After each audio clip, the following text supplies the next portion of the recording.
Así te responden realmente los franceses cuando les preguntas cómo están. ¿Cómo ça va? ¿Cómo estás? ¿Qué onda? ¿Qué tal? ¿Cómo ça va? No siempre responden ça va. Te pueden decir tranquille et toi? Tranquille et toi? Tranquilo, todo bien, ¿y tú? Nickel, et toi? Nickel, et toi? Perfecto, ¿y tú? Très bien, muy bien.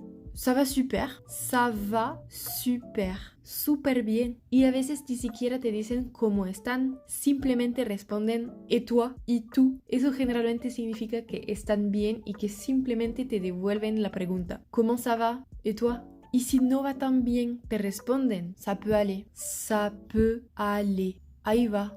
Ça va moyen. Ça va moyen. Más o menos. Bof, bof.